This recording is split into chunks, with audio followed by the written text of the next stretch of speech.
ධම්මෝ සුචින්නෝ සුඛමාවහති.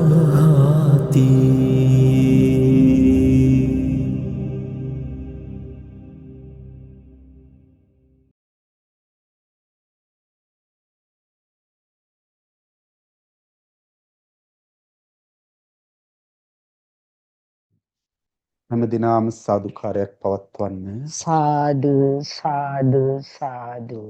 පූජනීය මහා සංඝරත්නයේ නවසර ශ්‍රද්ධා බුද්ධ සම්පන්න පින්වත්නි, අද දවසේදීත් විශේෂයෙන්ම කටින චීවර මහා පූජාව මූලික කොටගෙන තෙමසක් පුරාවටම පවත්වන්නට යෙදෙන්නා වූ මේ ධර්මදේශනා මාලාවේ ඊ타මත්ම සුවිශේෂී වූ ධර්මදේශනාවක් පවත්වන්නට සූදානම් වෙන මොහොත. මේ උතුම් වූ දේශනාව 11 වන ධර්මදේශනාව හැටියට තමයි අද දවසේදී පවත්වන්නට යෙදෙන්නේ.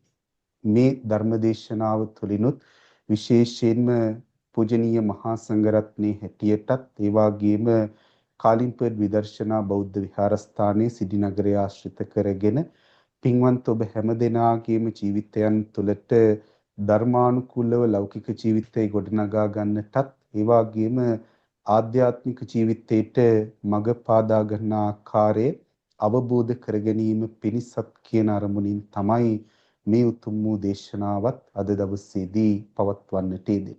මේ දේශනාවේ අද දවසේදී දායකත්වයේ භාරගෙන කටයුතු කරන්නේ සුපුන් කල්හාර මහත්මාණන් විසින්. එතුමාණන් ඒ දරන්නා වූ අරමුණු හැටියට විශේෂයෙන්ම තමන්ගේ බිරිඳ නිරන්දිකා මහත්මියට ආශිර්වාද ප්‍රාර්ථනා කරන්නටත් ඒ වගේම කවින් පුතණුවන්ට ආශිර්වාද ප්‍රාර්ථනා කරමින් ඒ දරුලාභයක් සඳහා බලාපොරොත්තු වෙන පසුවන ඒ දරුවාගේ ජීවිතයටත් ආශිර්වාද ප්‍රාර්ථනා කරමින් මහේශ්වරී මෑණියන්ටත් හේමා ගුණසීලි මෑණියන්ටත් ඒ වගේම සෙනවිරත්න බණ්ඩාපියාණන්ගේ ජීවිතයටත් නිදුක් නිරෝගී භාවයේ ප්‍රාර්ථනා කොට කාල යාත්‍රා කරන්ට යෙදුණු ඥාතීන්ටත් පින් පමුණවමින් පින්වන්ත හැම දිනාගේම ජීවිතයන් තුළට ධර්මාවබෝධයේ පිණිස මේ ධර්මානුශාසනාවන් ශ්‍රවණී කිරීමේ දායකත්වය ඒ සුපුන් මහත්මාණන් පවුලේ ඇත්තන් විසින් දරන්ට යෙදෙනවා. පින්වත්නි, අද දවසේදීත් මේ උතුම් වූ ධර්මානුශාසනාව වෙනුවෙන් අපි තාමත්ම ගෞරවනීය ස්වාමීන්ද්‍රයන්න් වහන්සේ නමකට ආරාධනා කරන්ට යෙදුණා. අපේ අතිපූජනීය ස්වාමීන්ද්‍රයන්න් වහන්සේවත් පින්වන්ත ඔබ හැම දිනාම හොඳාකාරවම දන්න ස්වාමීන්ද්‍රයන්න් වහන්සේ නමක්. අපේ හාමුදුරුවෝ විශේෂයෙන්ම ශ්‍රී ලංකාව මූලික කොටගෙනත් ඒ වගේම දෙස් විදෙස් බෞද්ධ ජනතාවගේ ධර්මානුකූල ජීවිතයන් ගොඩනැගීම පිණිස විශේෂයෙන්ම නිර්මල බුදුදහම, නිර්මල තථාගත දේශනාව මිනිසුන්ගේ ජීවිතයට සමීප කරන්ට බොහෝ වෙහෙස මහන්සි වී තමන්ගේ පැවිදි ජීවිතය කැප කරමින් කටයුතු කරන්නට යෙදෙනවා. අපේ හාමුදුරුවෝ විශේෂයෙන්ම අද දවසේදී විදර්ශනා බෞද්ධ විහාරස්ථානයේ පූජනීය මහා සංඝරත්නයේ සහ දායක කමිටුවේ ආරාධනාව බොහෝම නිහතමානීව පිළිගෙන මේ වන විට අපත් සමග සම්බන්ධ වී සිටිනවා.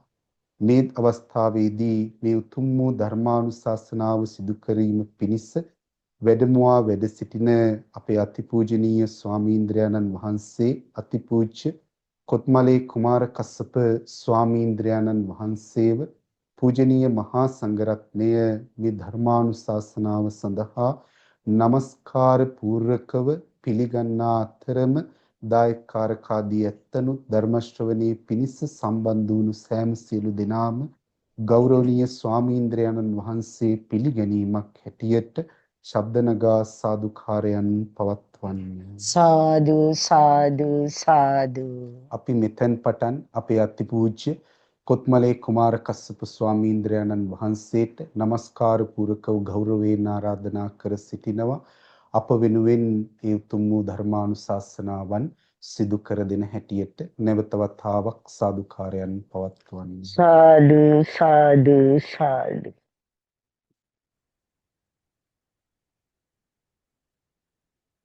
නමෝ තස් භගවතු අරහතු සම්මා සම්බුද්දස්ස නමෝ තස් භගවතු අරහතු සම්මා සම්බුද්දස්ස නමෝ තස් භගවතු අරහතු සම්මා සම්බුද්දස්ස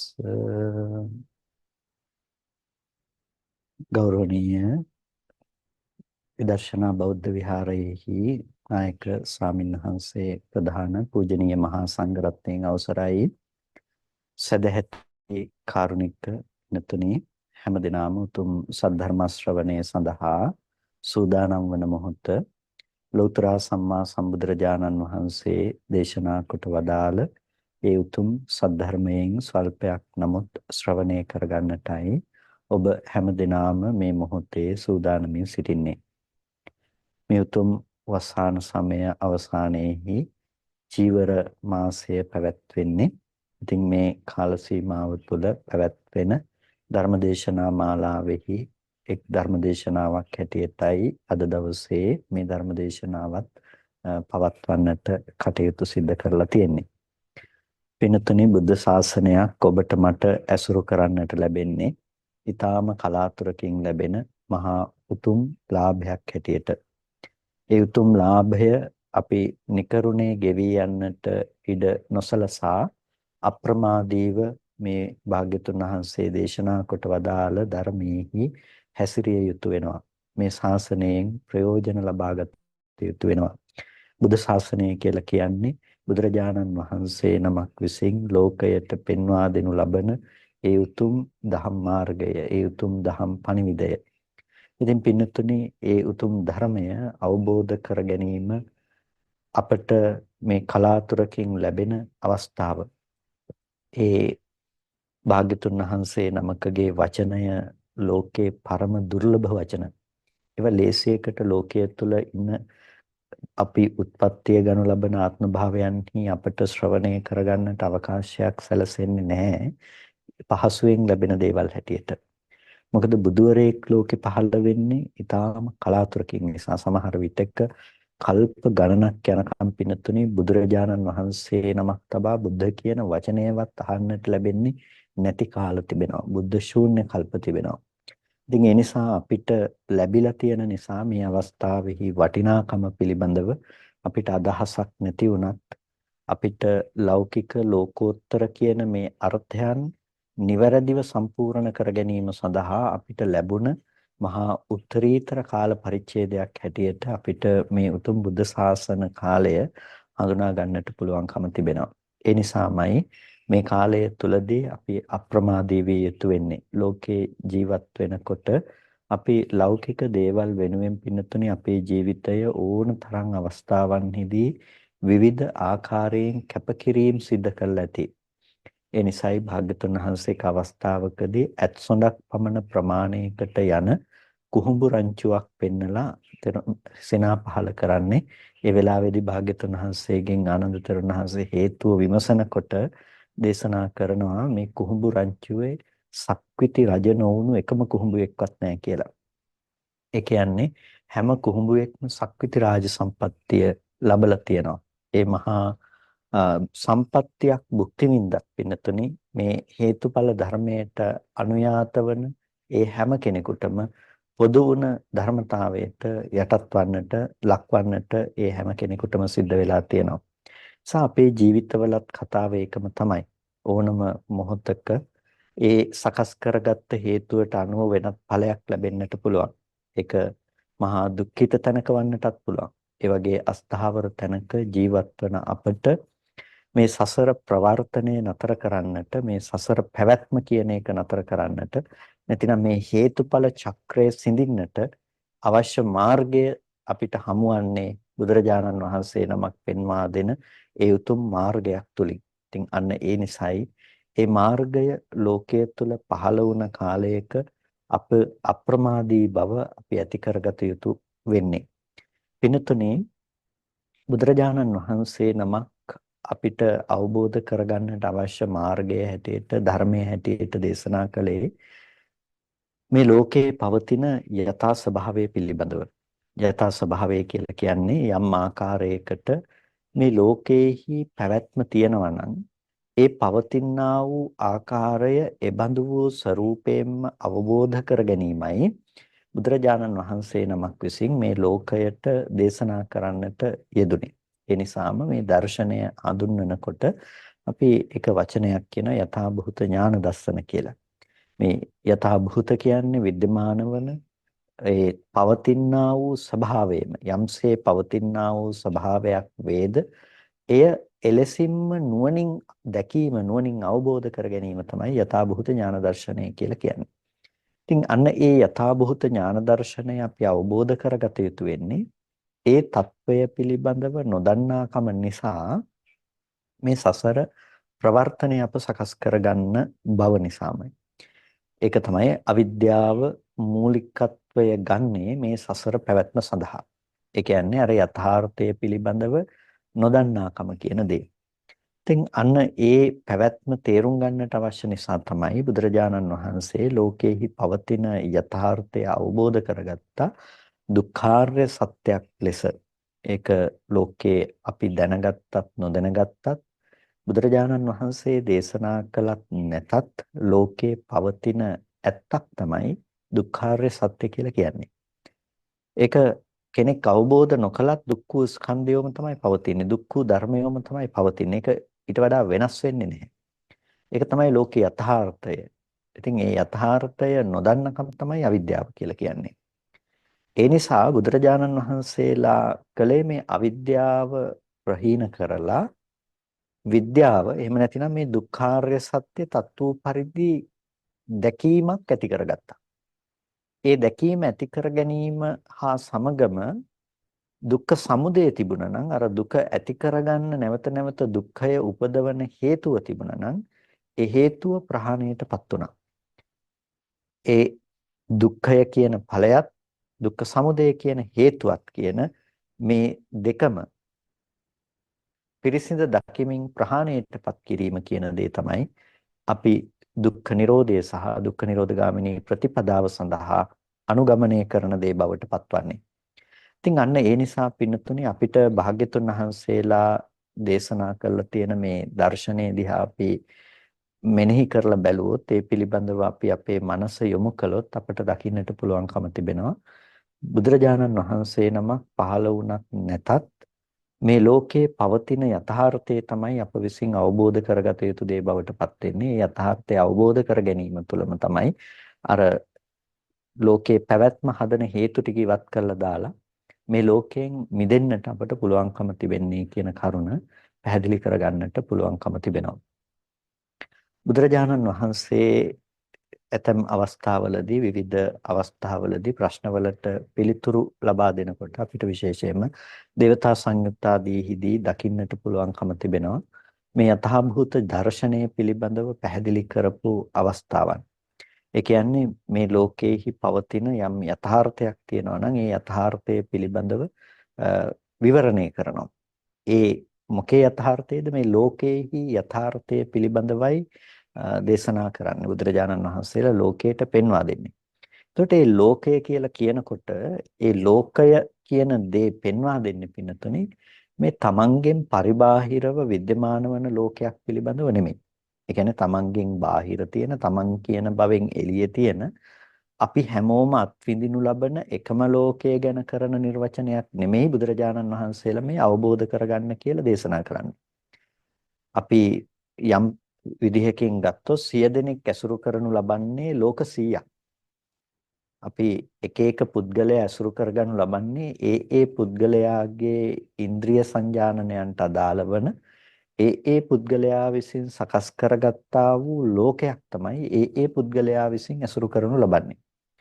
හැබැයි අපි හැම වෙලාවකදීම අපි හිතනවා අපි ඔක්කොම එකම ලෝකයක ජීවත් වෙන අය කියලා. ඒක තමයි අපේ තියෙන මුලාව. ඒ නිසාම තමයි මේ ලෝකයේහි පවතින මේ යථාර්ථය පිළිබඳව අපි තේරුම් ගන්නට ඕනේ. එක වෙලාවක බුදුරජාණන් වහන්සේ සමීපයට එක දෙවි කෙනෙක් ඇවිල්ලා ප්‍රශ්නයක් අහනවා. කේනස්සු නිව්තෝ ලෝකෝ කේනස්සු පරිකස්සති කිස්සස්ස ඒක ධම්මස්ස සබ්බේව වස්සමන් වගු කියලා. මේ ලෝකය මොකක් නිසාද මේ සකස් වෙන්නේ? එහෙම නැතිනම් මේ නිර්මාණය වෙන්නේ මේක ගොඩ නැගෙන්නේ කුමන ධර්මයක් මුල් කරගෙනද? ඒ වගේම මේක සකස් කිරීම සිද්ධ වෙන්නේ කුමන දෙයක් මුල් කරගනිමින්ද කියන මේ ප්‍රශ්නය බුදුරජාණන් වහන්සේගෙන් විමසනකොට බුදුරජාණන් වහන්සේ මේ සඳහා පිළිතුරු ලබා දෙනවා. චිත්තේන නියති ලෝකෝ, මේ ලෝකය අරගෙන යනු ලබන්නේ මේ සිත විසින් කියලා. ඒ වගේම මේ ලෝකය සකස් කරනු ලබන්නේ තමන්ගේ සිත විසින්ම තමයි.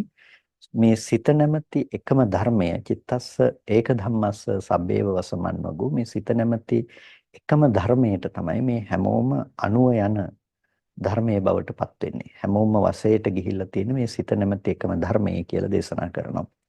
ඒ වගේම ඊට අනුයාතව අපිට තවත් දේශනාවකදී තවත් සූත්‍රයකදී දකින්නට පුළුවන් එහා සම්බැඳීම කාරණාවක්. ඒ තමයි මේ ලෝකය ගෙන යනු ලබන්නේ තණ්හාව විසින්. තණ්හාය නියති ලෝකෝ තණ්හාය පරිකස්සති. එතකොට මේ ලෝකයේහි සකස් කිරීම සිද්ධ වන්නේද තෘෂ්ණාව මුල් කරගනිමින්. එනිසා මේ තණ්හස්ස ඒක ධම්මස්ස, මේ තණ්හාව නැමැති එකම ධර්මය මුල් කරගනිමින් ඒ තණ්හාවට අනුව ගිහිල්ලා තමයි ලෝකේ ජීවත් වෙන්නේ කියලා. ඒකට එක තැනකදී හිතට අනුව ලෝකේ පවතිනවා කියලා දේශනා කරනවා. තව තැනකට අදාළව තණ්හාවට අනුව මේ ලෝකයේ පවතිනවා කියලා දේශනා කරනු ලබනවා.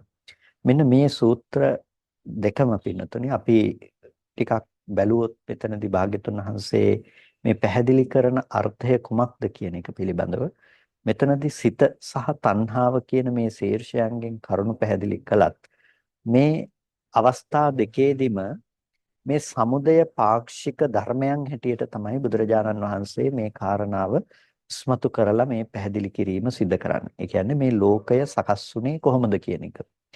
එය නොදන්නාකම තමයි පින්නතුනේ අපිට මේ සසර පැවැත්මට සහ මේ ජීවිතයේ අත්විඳිනු ලබන සෑම දුක්ඛයකටම හේතුව බවට පත් වෙන දේ. මේ දුකෙන් මිදෙන්නට බැරි වෙන්නට හේතුවත් ඒ ලෝකයේ පිළිබඳව තියෙන නොදන්නාකම. ඒ නොදන්නාකම තියෙන නිසා අපි දුක නැති කර ගැනීම සඳහා අපි වැරදි තැනක ප්‍රයත්න කරනවා. වැරදි තැනක මහන්සි ගන්නවා. මොකද අපි දකින දෙයට අදාළවනේ අපි හැම වෙලාවකදීම ක්‍රියාත්මක වෙන්නේ.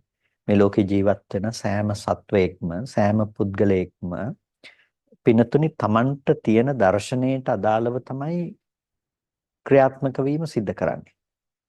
එතකොට මේ දර්ශනය වැරදුනොත් එයාගේ සමස්ත ක්‍රියාත්මක වීමම ඔහුගේ සමස්තයම වැරදි දෙයක තමයි යෙදෙන්නේ. අන්න ඒ නිසා තමයි බුදුරජාණන් වහන්සේලා ලෝකයට සම්මා දිට්ඨිය දේශනා කරන්නේ. දර්ශනය නිවැරදි කරනවා. දර්ශනය නිවැරදි කරනකොට සමස්තානික ප්‍රතිපදාවම නිවැරදි පැත්තට ගොනු කරගන්නට පුළුවන්කම, නැඹුරු කරගන්නට පුළුවන්කම තිබෙනවා. ඉතින් අන්න ඒ නිසා අපිට තේරුම් ගන්නට පුළුවන්කම තිබෙනවා පින්නතුනි. දැන් අපිට ලෝකේ පැවැත්ම පිළිබඳව අපි දකින මට්ටම සහ අපි දුක උපද්ද ගන්න භූමිය කියන එක නිර්මාණය වෙන්නේ කොහොමද? ඒ දැනුම අපිට තියෙන්නට ඕනේ ඒක ප්‍රහාණය කරන්නට නම්. ඒ නිසා තමයි බුදුරජාණන් වහන්සේ දේශනා කළේ චිත්තේන නියති ලෝකෝ, මේ හිත ගෙන යනු ලබන්නේ මේ තමන්ගේ හිත විසින් තමයි මේක ඉදිරියට අරගෙන යනු ලබන දේ බවට පත් වෙන්නේ. ඒකට ඇයි මේ හිත මේක කරන්නේ? හිත තමයි මේ පැමිණවීම සිද්ධ කරන්නේ. මොකක් මුල් කරගෙනද? පිනතුනේ ඔබට පුළුවන් කමක් නැත්තේ නැහැ. ඔබ ලෝකයේ පිළිබඳව හඳුනලා විඳලා දැනගත්ත ස්වરૂපයෙන් එළියේ දෙයක් පිළිබඳව ඔබට පරිකල්පනයක් කරන්නට පුළුවන් කමක් නැත්තේ නැහැ. ඒකයි මම මුලින්ම සඳහන් කළේ ඔබ ජීවත් වන්නේ ඔබේ ආයතන මගින් සකස් කරන ලද ඔබේම ලෝකයක් තුල කියලා. ලෝකේ 100 දෙනෙක් හිටියොත් මේ 100 දෙනාම ජීවත් වෙන්නේ ලෝක 100ක කියලා කිව්වේ හේතුව නිසා තමයි. මොකද තමන්ට ලෝකය කියලා දැනුමක් තියෙන්නේ තමන්ගේ ඉන්ද්‍රිය සංජානනයන්ට අනුව, ඉන්ද්‍රිය පරිකල්පනයන්ට අනුව. ඒ කියන්නේ තමන් ඇස් දෙකෙන් දැකලා, කන් දෙකෙන් අහලා, නාසයෙන් දිවෙන් කයෙන් විඳලා, ඒ වගේම සිතින් හිතලා ඒ දැනගත්ත දේවල් වලට අනුරූපව තමයි පින්නතුනි ඔබට ලෝකය කියන දේ ඇසුරු කරන්නට පුළුවන්කම තියෙන්නේ. ඒ නිසා ඔබේ ඉන්ද්‍රිය සීමාවන් අනුව ඔබ ලෝකය පිළිබඳව දන්න විදිහ ඔබට වෙනස් වෙලා තියෙනවා. ඒක හැම කෙනාටම හැම තැනටම පොදු වුණ දෙයක්.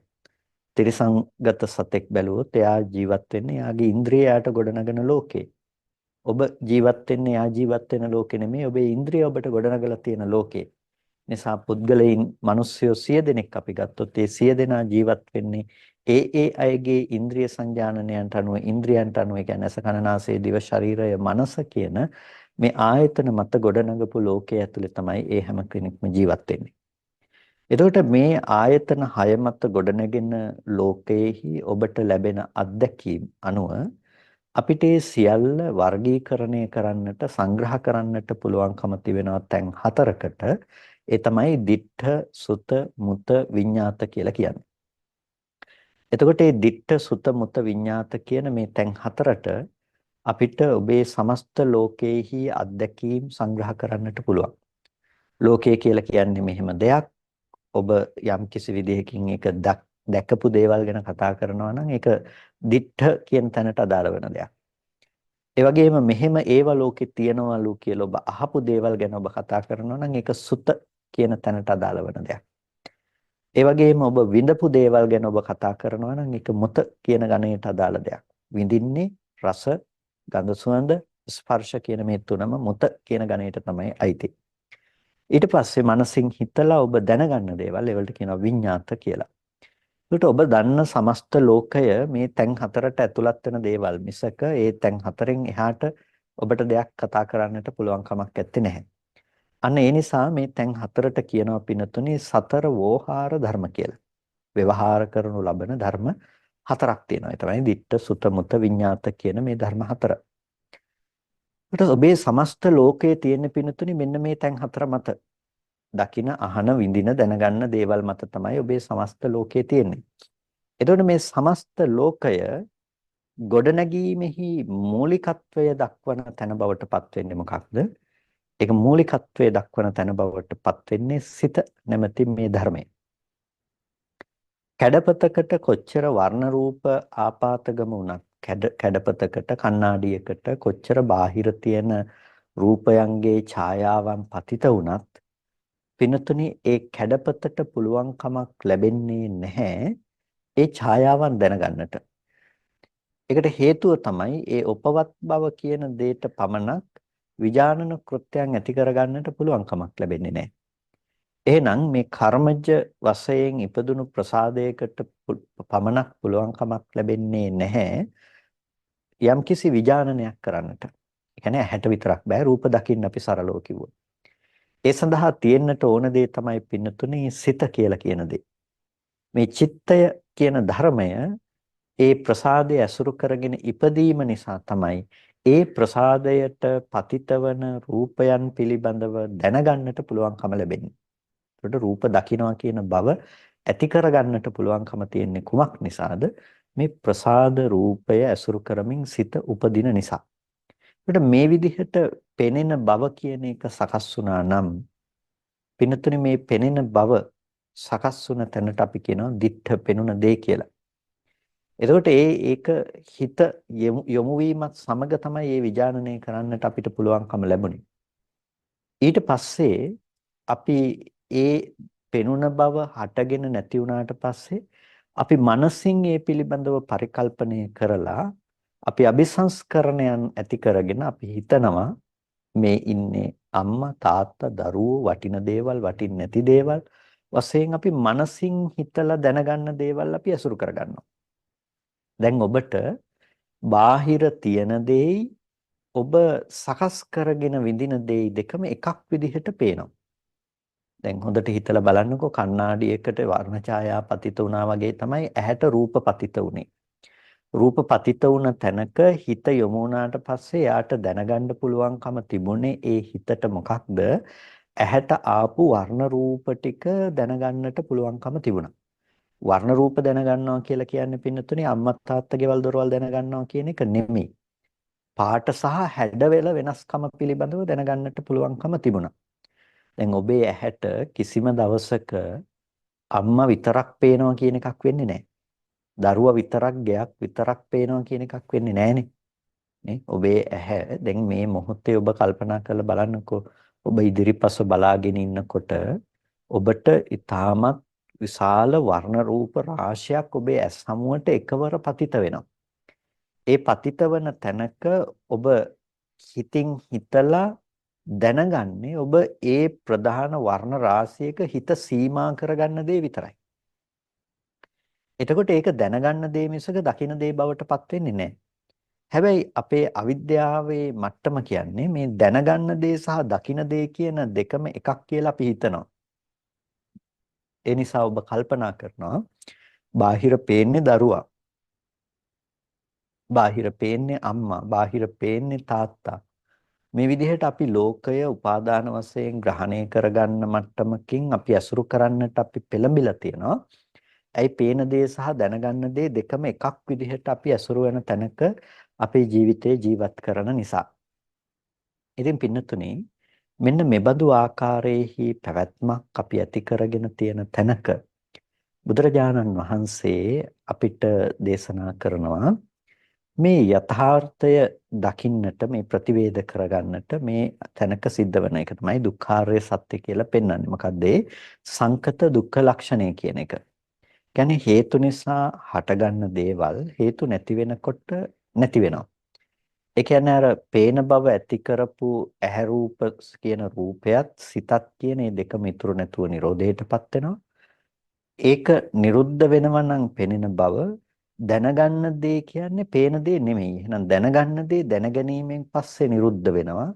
පේන දේ පෙනීමෙන් පස්සේ නිරුද්ධ වෙනවා කියන මේ දෙකේම නැතිවීම ස්කන්ධයන්ගේ බිඳීම ස්කන්ධයන්ගේ වැයවීම කියන එක දකින්නට පුළුවන්කම තිබෙනවා. එහෙම වුණාම මොකද්ද වෙන්නේ? පේන දෙයි දැනගන්න දෙයි දෙකම එකක් කියලා හිතන මෝඩකම ඇති වෙන්නේ නැහැ. එහෙම වුණාම පින්නතුනි අපිට ලෝකේ ඔබට දකින්න ගස්කොළන් මිනිස්සු ඉන්නවා, සත්වය පුද්ගලයෝ ඉන්නවා, අම්මා තාත්තා ගෙවල් දොරවල් තියනවා කියලා ඇති කරගත්ත ප්‍රපංච සංඥාවන් ගොඩනගින්නේ නැති වෙනවා. ඒක මොකක් නිසාද ඒ ගොඩනැගීම නැති වෙන්නේ? ගොඩනැගීම නැති වෙන්නේ ඔබ අර ධර්මයන්ගේ යථාර්ථය දැකපු නිසා. හැබැයි මේ යථාර්ථය නොදකින සෑම තැනකදීම ඔබ හිතේ අත්දැකීම ඒකට අපි කියනවා කර්ම විඥානයේහි අත්දැකීම බාහිරට පතිත කරනවා. ඒ කියන්නේ කර්ම සහගත විඥානයේහි අත්දැකීම බාහිරට පතිත කරනකොට ඔබට අර කර්ම විඥානයේහි අත්දැකීම තුළ තමයි ප්‍රකට වෙලා තියෙන්නේ ලෝකේ තියෙන දේවල් කියලා. ඒ නිසා පෙනෙන බව ඉතුරු නැතුව නිරුද්ධ වුණ තැනක ඔබ හිතනවා පස්සේ ඇති වුණ දැනගැනීමක් තුළ ඔබට පෙනුනේ පුද්ගලයෙක් කියලා. ඔබට පෙනුනේ දරුවා. ඔබට පෙනුනේ අම්මා. ඔබට පෙනුනේ තාත්තා. මේ විදිහට තමයි පින්නතුනේ අපිට ලෝකය කියන දේ ඉපදිලා තියෙන්නේ. දැන් පේන දේ එකක් වෙනමම එකක්, දැනගන්න දේ බවට පත්ුනේ වෙනමම එකක්. හැබැයි මේ දෙකම එකතු කරලා දකින්න කෙනාට ලෝකයේ ගොඩනැගිලා තියෙනවා. ඒ නිසා තමයි මේ කර්ම සහගත විඥානයේ අත්දැකීම නිසා තමයි ඔබට ඔය ලෝකයේ අසුරු කරන්න පුළුවන්කම ලැබිලා තියෙන්නේ. අපි හැම කෙනෙකුටම තියෙන සංඥාව තමයි පින්නතුනේ මේ ලෝකේ අපි ඉපදුනා. ඉපදුණු ලෝකේ අපි ජීවත් වෙනවා. ලෝකේ තියෙනකොට අපි මැරලා යනවා කියන එක. ඒ තැනක තමයි අපි අපේ සමස්ත ජීවිතයේ සමස්ත පැවැත්ම අපි ඇති කරගෙන තියෙන්නේ. මෙන්න මෙහෙම මේ විදිහේ පැවැත්මක් ඇතුලේ ජීවත් වෙන අපිට බුදුරජාණන් වහන්සේ පෙන්වා දුන්නේ මේ ලෝකය තියෙන ලෝකේ අපි ඉපදුනා, තියෙන ලෝකේ අපි ජීවත් වෙලා, ලෝකේ තියෙනකොට අපි මැරලා යනවා කියන මේ කියන දේම ගොඩනැගෙන්නේ වැරදි දෙයක් මත කියන එකයි පෙන්වලා දුන්නේ. ඒ වෙනුවට අපිට පෙන්වුවේ නෑ ලෝකය කියන දේ කොහෙන්ද ගොඩනැගුණේ? ඒක ගෙනාවේ කොහෙන්ද? ඒක පමුණවන්නේ කොහෙන්ද? ඒක සිතින් පමුණවන දෙයක්. යම් මොහොතක ඔබට මෞකුසින් බිහි වෙනකොටම ඉන්ද්‍රියන්ගේ තියෙන පරිපාකය නිසා, ඉන්ද්‍රියන්ගේ පැසුණු බව නිසා ඔබට යම් විදිහකින් වර්ණ රූපයක් ඇස් හමුවට ආපాతගම වුණා නම්, පැහැසටහනක් වර්ණයක් හැඩයක් පෙනුණා නම් පින්නතුනේ ඔබේ මොකද්ද කියලා දන්නේ නැහනේ. මේ සරල මට්ටමකින් අපි කතා කළොත් පින්නතුනේ පුංචිම දරුවෙක් දන්නවද අඩුම තරමේ රූපයක් දැක්කයි කියලා මේ මගේ අම්මා කියලා. එයා දන්නේ නැහනේ මේ මගේ අම්මා කියලා. ඔබ දැකලා ඇතිනේ පුංචි දරුවන්ට ඔබට අත්දැකීම් ඇතිනේ. අම්මව තාත්තව අඳුන්නලා දෙන්න ඔබ ගන්න මහන්සියනේ. පුතේ මේ තමයි අම්මා, මේ තමයි තාත්තා. කෝ අම්මා දිහා බලන්න, කෝ අම්මා කියලා කියන්න කියලා බොහොම අමාරුවෙන් තමයි අපි මේ අම්මා තාත්තා මේ දේවල් කියවන්නේ නේ. එතකොට ඇයි රූපේ දැක්කහම ඒ රූපේ පිළිබඳව අම්මා කියලා දැනගන්න මට්ටමක් ඒ පුංචි දරුවගේ හිතේ එහෙම ඇත්තේ නැහැ. එතකොට මේ කියන්නේ මේ පුංචි දරුවගේ හිත පිරිසිදුයිමයි කියන එක නෙමෙයි. පුංචි දරුවගේ හිතේ අනුසය අප්‍රහීනව තියෙන නිසා ඒ ධර්මයන් ඇති කරගන්නට පුළුවන් මුහුකුරා යන්නට පුළුවන් ගතිය තියෙන නිසා සෑම රූප නිමිත්තක් මුල් කරගනිමින්ම ඒ දරුවත් ආශ්‍රව වශයෙන් දේවල් පුරුදු කරගන්න තැනක තමයි ජීවත් වෙන්නේ. හැබැයි මෙතනදී අපි මේ මතක් කරන්නට උත්සාහවත් වෙන්න පින්නතුනේ අර රූප ගොඩාක් පේන තැනක ඒ රූපය ඒ මොහොතේ හටගෙන නිරුද්ධ වෙනවා. හැබැයි ආපහු නැවත පේනකොට අර පුංචිම කාලේ ඉඳලා ආපහු කල්පනා කරන්න පටන් ගන්න දේ තමයි කලින් පෙනුන දේ ආපහු තියනවා කියන එක. තාම ප්‍රඥප්ති විදිහට දැනගෙන නැති වෙන්න පුළුවන් මේ අම්මා මේ තාත්තා මේ ගෙවල් දොරවල් මේක වටින දේ නොවටින දේ කියලා ඒ දරුවා විස්තර දන්නේ නැති වෙන්න පුළුවන්. හැබැයි එයා ඉස්සෙල්ලම පළවෙනියටම රැස් කරගන්න දේ තමයි කලින් තිබුණ දේ තාම තියෙනවා. පෙනුන දේ ආපහු පෙනුණා. නැවත වතාවක් අලුතෙන්ම ඇහැ රූප චක්කු විඥාන ටික උපදිනකොට එයා දැනගන්නවා අර අවස්ථා කලින් දෙකක පෙනුන දේ තාමත් තියෙනවා කියලා. ආපහු වෙනකොට ආපහු එක දැනගන්නවා. දැන් එකින් එකට මේ සෑම අවස්ථාවකදීම සිද්ධ වෙන්නේ මොකද්ද? නැවත රැස් කර ගැනීමක්. ඒ කියන්නේ මේ එකම දේ පවතිනවා කියලා දිගින් දිගටම ඇති කරගනු ලබන රැස් කර ගැනීමක් තුල පිනතුනේ මේ නියලී සිටිනවා. ඒක ඉපදුණු දවසේ ඉඳලා ප්‍රතිසන්දි ගත්ත දවසේ ඉඳලා ඇති කරගන්න තත්වයක්. ඉතින් මේ භවයට අදාළව අපි කතා කළොත් මේ භවය කියන සීමාවට අදාළව අපි කතා කළොත්. එතකොට මේ මනසේ හැම මොහොතකදීම අපි කරගන්නේ මොනවද? මේ රැස් කර ගැනීම කියන දේ. රූප රැස් කරනවා, ශබ්ද රැස් කරනවා, ගන්ධ රැස් කරනවා, රස රැස් කරනවා, ස්පර්ශයන් රැස් කරනවා, අරමුණු රැස් කරනවා. මේ රැස් කිරීම තමයි කියන්නේ මේ අபிසංස්කරණය කියලා. රූපං රූපත්ථාය අபிසංකරන්ති इति සංඛාරෝ කියලා කියනවා. රූපේ පිනිස අபிසංස්කරණයට ලක් කරගන්නවා. ඇයි මේ රූපේ පිනිස අபிසංස්කරණයට ලක් කරගන්නවා කියලා කියන්නේ? පිනතුනේ මේ අபிසංස්කරණය කියන දේ නිසා අපිට නැවත ඒබඳු දෙයක් දකින්න පුළුවන් කියන හැඟීම අපිට තියෙනවා. ඒ කියන්නේ දැන් ඔබට කලින් දැකපු දේ නැවත ආපහු දකින්න පුළුවන්. මේක තමයි පින්නතුනි රූපය තියනවා කියලා අපිට ඔබ දැකපු දේවල් තියනවා කියලා ඔබට ඉතුරු කරලා තියෙන්නේ. ප්‍රපංච සංඥාවන් හැටියට ඔබට තිබුණා කියලා මේ ලෝකේ මෙහෙම දේවල් තිබුණා කියලා දැන් ඔබේ වයසට අනුව ඔබට සිහි කරගන්න පුළුවන් නිමිති ප්‍රමාණය ඉතාමත් විශාලයි. ඒ මොකක් නිසාද ඔබ හැම මොහොතකදී මේ අபிසංස්කරණය සිද්ධ කරගන්න නිසා. අහපු දේවල්, විඳපු දේවල්, දැනගත්ත දේවල් මේ හැම දෙයක්ම පිනතුනේ ඒ අபிසංස්කරණය කරගෙන තියෙනවා. මොකක්ද? ඒ ලෝකේ තියෙන දේවල්. ලෝකේ පවතින දේවල්. මෙන්න මේ විදිහේ අபிසංස්කරණය කරගත්ත ලෝකයක් ඇතුලේ තමයි හැම කෙනාම ජීවත් වෙන්නේ. ඒකේ වශයට ගිහිල්ලා ජීවත් වෙන්නේ. එතනින් එහාට ඒ කාටවත් යන්න පුළුවන් කමක් නැත්තේ. ඒ හැමෝම අනුගතව වාසය කරන දේ තමයි තමන්ගේ හිත විසින් නිර්මාණය කරපු ඔය පවතිනවා කියලා ගෙනල්ලා දෙන සංකල්පීය ලෝකේ. ඒකෙන් කාටවත් මිදෙන්නට පුළුවන් කමක් නැත්තේ. මේක හැම වෙලාවකදීම ඒක තමන් ජීවත් වෙන තැන හැටියට තමන්ට පෙන්වලා දෙන මට්ටමටම ඒක අபிසංස්කරණය කියන දේ ප්‍රධාන වෙලා තියෙනවා. ඒක පින්නතුනේ ඔබට මේක තේරෙනවා නම් ඔබට තේරුම් ගන්න පුළුවන් මේ කොච්චර මුලාවක්ද මේ අපි ඇති කරගෙන තියෙන්නේ කියන එක. ඇයි මගේ වටේට තව කට්ටිය ඉන්නවා, තව අය ඉන්නවා, තව පුද්ගලයෝ ඉන්නවා, සත්වයෝ ඉන්නවා, ලෝකයේ තියනවා කියලා මේ හේතුඵල ධමයක් තියෙන තැනක අපි මේ පවතින දේවල් ගොඩක් තියනවා කියලා ඇති කරගෙන විඳින දේ යථාර්ථය නොවන දෙයක් අපි ඇති කරගෙන විඳිනවා කියන එක ඊටාම බරපතල දෙයක් විදිහට අපි ඇති කරගෙන තියෙනවා. ඉතින් ඒක නොදන්න කම නිසා ඇති කරගත්ත තත්වයක්. හැබැයි ඒ වැරද්දම අපි පුරුද්දක් හැටියට ඊටාම තද බල පුරුද්දක් හැටියට ඒක පවත්වාගෙන යනු ලබනවා. ඒක තමයි ස්වභාවය. අර මම නිතර මතක් කරන උපමාවක් ඔබ බණ අහලා තියෙනවා නම් කලින් ඔබට අහන්න ලැබිලා ඇති බොහෝ අවස්ථාවලදී අර බෝඩ් එකක් දකින උදාහරණය. ඒ කියන්නේ ඔබ නිවසේ ඉඳලා කොහේ හරි යනකොට අලුතෙන්ම ඇඩ්වර්ටයිස්මන්ට් බෝඩ් එකක් හරි මොකක් හරි පාර අයිනේ දාලා තියෙන ඔබට දකින්න පුළුවන්. දෙවෙනි දවසෙත් ඔබ යනකොට ඊට කලින් දවසේ රෑ ඇවිල්ලා අර බෝඩ් එක අයින් කරලා අලුත්ම බෝඩ් එකක් අර වගේම එකක් කට්ටියක් දාලා තියෙනවා. එතකොට ඔබ ඒක දන්නේ නැත්නම් ඔබ දෙවෙනි දවසේ යනකොට ඔබ දකින්නකොට ඔබ හිතන්නේ මොකක් කියලාද? කලින් දවසේ තිබුණු බෝඩ් එක තාම තියෙනවා කියලා.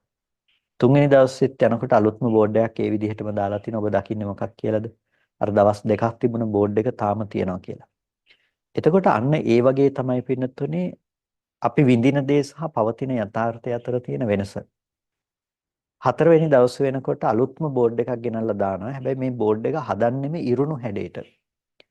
හැබැයි ඔබ හතරවෙනි දවසේදී ඔබ විඳින්නේ මොකක්ද?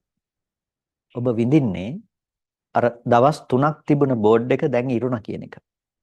දැන් ඔබ විඳින දෙයි ඇත්තටම සිදුවන යථාර්ථයයි සමානද වෙනස් දෙක වෙනස්. යථාර්ථය එකක්.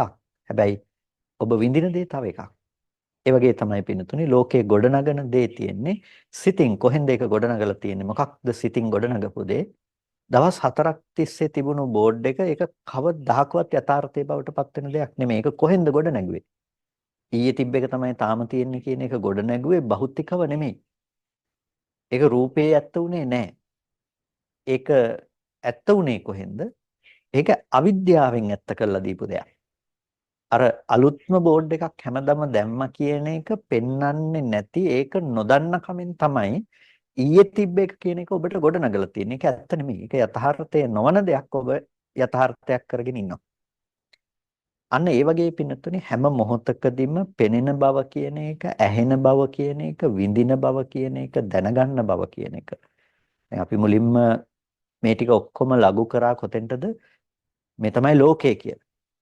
මේ හතරෙන් එහාට පෙන්වන්න බෑ කියලා.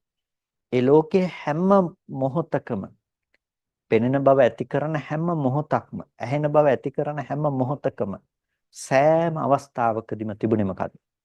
ඒ සෑම අවස්ථාවකදීම තිබුණේ සහ සිද්ධ වුණේ පෙනෙන බව ඒ මොහොතේ ඉපදිලා නැති වුණ එක. ඇහෙන බව ඒ මොහොතේ ඉපදිලා නැති වුණ එක. හැබැයි ඒක නොදන්න කම නිසා අපි හිතනවා කලින් පෙනුන දේ තාම තියෙනවා කියලා. අලුත්ම බෝඩ් එකක් ඊළඟට එන තැනක අපි හිතනවා කලින් තිබ්බ එක තමයි පේන්නේ කියලා.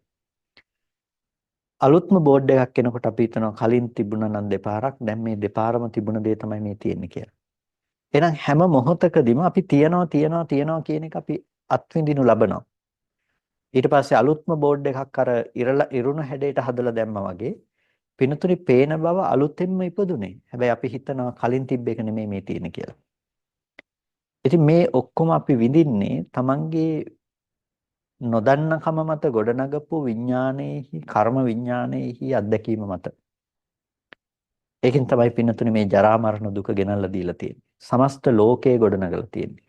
මගෙත් එක්ක තව අය ඉන්නවා මම ඉන්නවා කියලා මේ හැම දෙයක්ම ගොඩනගලා තියෙන්නේ. මානය ඇති කරලා තණ්හාව ඇති කරලා ඔක්කොම ලෝකේ ගොඩනගලා තියෙන මොකක් නිසාද? මෙන්න මේ කියන කෙලෙස් මට්ටම නිසා. ඉතින් මෙන්න මෙහෙම තැනක ජීවත් වෙන අපිට අර යථාර්ථයේ දකින්න තැනට තමයි පින්නතුනේ බුදුරජාණන් වහන්සේලා ධර්මයේ දේශනා කළේ. ඉතින් ඒකටම ඔය අපි දැන් කතා කළේ ලෝකයේ පිළිබඳව කතාව. අර තණ්හාව ගැන කතාවත් ඒකම තමයි. ලෝකයේ යම් තැනක නම් ගොඩනගින්නේ පින්නතුනේ අපිට එතෙන්ට තණ්හාව වේදෙනවා. ලෝකයේ ගොඩනගෙන හැම තැනකටම තණ්හාව වේදෙනවා. ඒ කියන්නේ හිත විසින් නම් ගොඩනගුවේ හැම තැනකම තණ්හාව කියන දේ යෙදිලා තියෙනවා. ඔබට දකින දේ එළියේ තියෙන දේ කියලා පේනවා නම් පින්නතුනේ ඔබට දකින්නා ඉන්නවා. දකින්නා ඉන්නවා. ඇහෙන දේ තියෙනවා නම් අහන්නා ඉන්නවා. විඳින දැනගන්න දේවල් තියෙනවා නම් ඒ විඳින්නා දැනගන්නා මේ පැත්තේ ඉන්නවා. එකින් එකට ඔබ රැස් කරගන්න දෙයක් තමයි මම සහ ලෝකය කියන මේ දෙපැත්තම. එතකොට ලෝකයේ පැත්තෙන් ඔබ ඇලීම්, ගැටීම්, බැඳීම් ඇති කරගන්නකොට මම කියලා ගන්න පැත්තෙන් හැම මොහොතකදීම ඔබ තණ්හාවෙන් අනුසය වශයෙන් එතන හැසිරෙනවා. ඒ ස්කන්ධ ටික පිළිබඳව දැන් මේ ස්කන්ධ ටිකක් දකින්නවා කියන බව ඇති කරන මොහොතේ හටගන්නේ ස්කන්ධ ටිකක්. අහන බව කියන එක උපදින මොහොතේ උපදින්නේ ස්කන්ධ ටිකක්. විඳිනවා දැනගන්නවා කියන තැනක උපදින්නේ ස්කන්ධ ටිකක්. ඒ ස්කන්ධ ටික පෙර නොතිබීමයි ඉපදුනේ. ඉතුරු නැතුවම නැති වෙලා යනවා. ඊළඟ මොහොතේ නැවත පෙර නොතිබීම උපදිනවා. ඉතුරු නැතුව නැති වෙනවා. මේ හැම මොහොතකම පින්නතුනේ හටගෙන නැති වෙන මේ ස්කන්ධ ධර්මයන්ගේ යථාර්ථය නොදන්නකම නිසා අපි හිතනවා එකින් එකට රැස් කරගෙන මේ ලෝකයේ තියනවා කියලා. පේන දේ තිබුණා, ඇහුණ දේ තිබුණා, විඳ දේ තියෙනවා, දැනගන්න දේවල් තියෙනවා. ඒ පැත්තෙන් අපිට සමස්තයක් විදිහට ලෝකයේ ඇති බවට අපිට ඇසුරු වෙනවා. ලෝකයේ තියනවා කියන තැනක අපි ජීවත් වෙනවා. ලෝකයේ තියනවා කියන තැනක ජීවත් වෙන අපිට ඒ ලෝකය අර පේන දේ විඳින්නා මේ පැත්තේ ඉන්නවා. ඒ ලෝකයේ අත්විඳින කෙනා ඉන්නවා. අහන්නා ඉන්නවා කියන්නේ ඒක අත්විඳින කෙනා මේ පැත්තේ ඉන්නවා. ඒ පේන, ඇහෙන, විඳින, දැනගන්න බව ඇති කරපු ස්කන්ධ ටික මත අපි දෙපැත්තක් ගොඩනගලා තියෙනවා ලෝකය සහ මම. පේන දේ තියෙනවා නම් ඒ තියෙන දේ දකින්නා මේ පැත්තේ ඉන්නවා. අහන දේ තියෙනවා නම් ඒක අහන්නා මේ පැත්තේ ඉන්නවා. හැම වෙලාවකදීම ඒ පේන, අහන, විඳින, දැනගන්න දේවල් ලෝකේ තියෙනවා නම් ඒ හැම තැනකදීම ඒ දේ විඳපු කෙනා මේ පැත්තේ ඉන්නවා. ඒ හින්දා තමයි ඔබට දැන් ওই වයසක් කතා කරන්න පුළුවන් කෙනා මේ පැත්තේ ඉන්නේ මම පුද්ගලයා මේ පැත්තේ ඉන්නේ නිසා. ওই පුද්ගලයාට තමයි දුක් විඳින්න පුළුවන්කම තියෙන මේ දේවල් නැති වුණා කියලා. ওই පුද්ගලයාට තමයි ලෝකය ගැන ඇලීම් ගැටීම් හදාගන්න පුළුවන්කම ලැබිලා තියෙන්නේ. හැබැයි මේ ඔක්කොම ගොඩනගා ගත්තේ පෙර නොතිබී හටගෙන ඉතුරු නැතුව නිරෝධයට පත්වන ස්කන්ධ ටිකක් මතයි කියන එක පිනතුනි අපි දකින්න දක්ෂ වෙලා නැහැ තාම. අපි ඒක තේරුම් අරගන්න උත්සාහවත් වෙලා නැහැ. අන්න ඒ తত্ত্বය තමයි පිනතුනි මේ සමස්ත සංසාර ප්‍රවර්තනය අපිට ඇති කරලා තියෙන්නේ. සා තණ්හාය නියති ලෝකෝ කිව්වා චිත්තේන නියති ලෝකෝ කිව්වා මේ දෙකම එකයි. ඇයි යම් සිතකින් නම් ලෝකය හදන්නේ ලෝකය හදන එතනම තමයි තණ්හාව කියන දේ පවතින්නේ. ඒ නිසා තමයි බුදුරජාණන් වහන්සේ දේශනා කළේ චක්කුං ලෝකේ පිය රූපං සාත රූපං එත්තේසා තණ්හා උපජ්ජමානා උපජ්ජති එතන විසමානා නිවිසති. ඇස ලෝකේ ප්‍රිය ස්වභාවයෙන් මధుර ස්වභාවයෙන් යුක්ත දේ තණ්හාව උපදින්නේ සහ පවතින්නේ යන්නේ එතන ඇස මුල් කරගෙන. එතකොට පින්නතුනේ ඇයි ඇස මුල් කරගෙන පවතින්නේ කියලා කිව්වේ? ලෝකය හැදුනෙත් එතන තණ්හාව පවතින්නෙත් එතනම තමයි. එකම ස්කන්ධ ටිකක් මත ලෝකයක් හැදෙනවා. ඒ ස්කන්ධ ටික මතම මම ඉන්නවා කියන වෙමි කියන මානසහගත හැඟීමක් ඇති කරගන්නවා. ඉතින් තමන් කියලා පේන පැත්තෙන් හැම වෙලාවකදීම තණ්හානුසය කියන එක එදෙනවා. දැන් මේකෙදි ලෝකයේ පැත්තෙන් තමයි පින්නතුනේ අපි කර්ම සිද්ධ කරන්නේ. හැබැයි අපි උපදින්නේ සසර පැවැත්ම හදාගන්නේ මම කියලා තමන් කියලා ගන්න පැත්තේ. ඒක ලෝකයේ ඔබ දකින්න අකමැතිම දේවල් වුණත් ඒ ස්කන්ධ ටික ඔබට ලෝකයේ පැත්තෙන් ප්‍රකට වෙනකොටම අනිත් පැත්තෙන් ඒ ටික විඳින්නා කියලා ඒ ස්කන්ධ ටිකම මම කියලා අල්ලගන්නවා. ඒ තැනක ඔබට තණ්හාව යෙදෙනවමයි ඒ ස්කන්ධ ටිකට තියෙන. ඒ හින්දා ඔබ අකමැතිම පුද්ගලයෝ ගැන රැස් කරගන්න කර්මයකට උනත් ඔබ උපදින්න පුළුවන්. ඒ උපදින්නේ ඔබ ඒ අකමැතිම ස්කන්ධ ටිකට කැමැත්තක් ඇති කරගත්ත නිසා.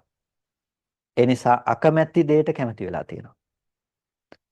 අකමැති බව ඇති කරපු ස්කන්ධ ටිකටම ඔබ කැමති වෙලා තියෙනවා. එහෙනම් ඒ කැමැත්තට ලැබුණු ස්කන්ධ ටිකට අකමැති බව ලබන්නේ බවට ඔබ පත් වෙලා තියෙන එක තමයි කර්මයේ තියෙන ස්වභාවය. ඉතින් පින්නතුනේ මේක ලෝකේ ස්වභාවය.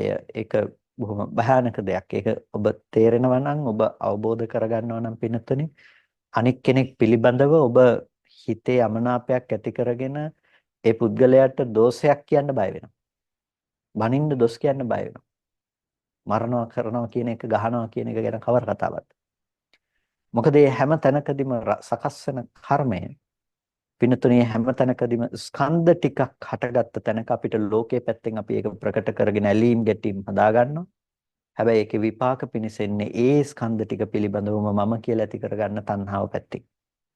ඉතින් ඔබට ගැටීමක් හදා ගන්නකොට ඒ පැත්තෙම විපාකය ලැබෙනවා. ඒ නිසා අන්න ඒ බඳු තැනකට අපිපත් නොවන්නට නම් පින්නතුනේ අපි මේ ස්කන්ධයන්ගේ යථාර්ථය තේරුම් ගන්නට අවශ්‍යයි. මේ තණ්හාවෙන් ගොඩනගෙන තණ්හාවෙන් පවත්වගෙන තණ්හාවෙන් සකස් කරගෙන මිදෙන්න බැරුව ඉන්න මේ ලෝකේ හිතෙන් හදලා හිතෙන් ගොඩනගලා හිතෙන් පවත්වමින් හිතෙන් මිදෙන්න බැරුව ඉන්න මේ ලෝකේ අපි මේ දෙපැත්තෙම මිදෙන්නට අපි උත්සාහවත් වන්නට ඕනේ. ඒ උත්සාහය අපි ඇති කරගන්නකොට අපිට දකින්නට අවශ්‍ය දේ බවට පත් වෙන්නේ අර ස්කන්ධයන්ගේ හට ගැනීම සහ වැයවීම කියන ඒ යථාභූත ඥාන දර්ශනයයි අප විසින් උපදවා ගන්නට අවශ්‍ය දේ බවට පත් වෙන්නේ.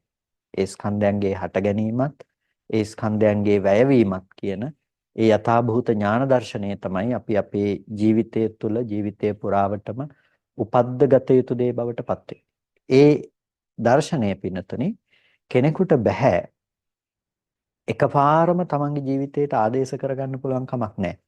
ඒ කියන්නේ දැන් අපිට පුළුවන් ඕක ওই විදිහට කතා කරන්න පුළුවන්. ওই විදිහට අපිට ඒක කතා කළත් ඒක හඳුනාගත්තත් කෙනෙකුට එකවර පුළුවන් කමක් ලැබෙන්නේ නැහැ ඔය කියපු දර්ශනය තමන්ගේ ජීවිතයට ඒ විදිහටම ආදේශ කරගන්නට. එනතුනේ එහෙම කරගන්න අය එහෙම කරගන්න පුද්ගලයෝ නැතුව නෙමෙයි. ඒ පුද්ගලයන්ට කියනවා තික්කපඤ්ඤ පුද්ගලයෝ කියලා. තීක්ෂණ ප්‍රඥා ඇති පුද්ගලයෝ. ඒ තීක්ෂණ ප්‍රඥා ඇති පුද්ගලයෝ පින්නතුනේ බොහෝ වෙලාවට බුදුරජාණන් වහන්සේ හමුවෙහිදීම ධර්මාභිසමය කරනවා. ඒ අයට අමුතුවෙන් ලොකු කාලයක් ව්‍යායාම කරන්නට උත්සාහවත් වෙන්නට අවශ්‍ය වෙන්නේ නැහැ. ඇයි ඒ වගේ තික්කපඤ්ඤ භාවයටපත් වෙන්නේ? සසරේ මේ වගේ ඊටාම හොඳින් තමන්ගේ මනස ඒ දර්ශනීය විශේෂෙහි භාවිත කරලා පුරුදු කරලා තියෙනවා. ඒකේ පුරුදු කිරීමෙහි ප්‍රතිඵලය තමයි ඊටා ඉක්මනින් ඒක අවබෝධ කරගන්නට හැකියාවක් ලැබීම කියන එක.